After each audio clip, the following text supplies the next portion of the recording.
Hello and welcome to Newton's Laws Project. Now you might be asking yourself, why is there a monkey on my screen? Allow me to answer that question for you. You see, for the first law, me and my partner, we forgot to explain what we were doing, and we forgot to announce that it was the first law. That's where I come in. Now, I'm pretty sure that we explained the second law and the third law, so you shouldn't see me again. But if you do see me again, that means I lied to you, and you'll be seeing this monkey again. So, great things on both parts. Now for the actual law.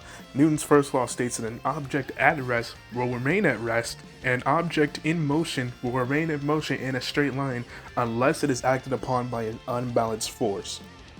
And with that being said, here's an example of Newton's first law. You might want to keep your eyes on this absolute circus show. Okay, here you see Festus sitting on the left. He pushes me, and he's demonstrating Newton's first law. So he is basically the unbalanced force, and I am the object in question moving at a constant speed. And like I just said earlier, dude pushed me. So yeah, that's Newton's first law. Newton's second law states that the object accelerates proportionately to the force and inversely proportionately to the mass.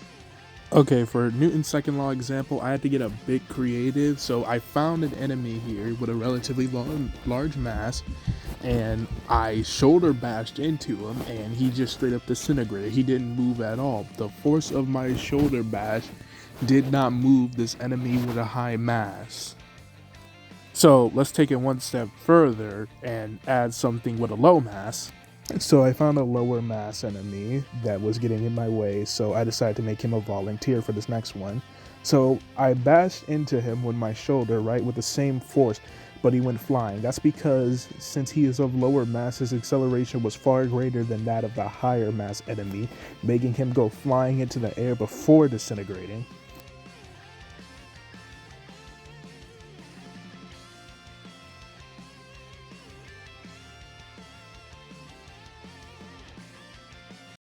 To keep this one short, Newton's third law states that for every action force, there is an equal and opposite reaction force.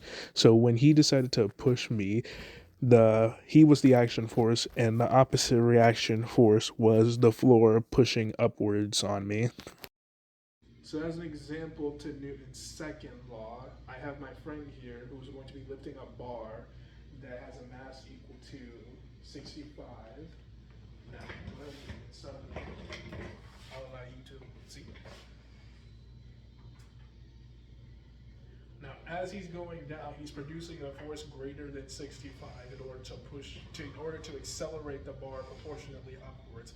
But as he's accelerating the bar proportionately upwards, it's inversely pushing against him, or you could say inversely proportionally pushing against them. Now, if you excuse me,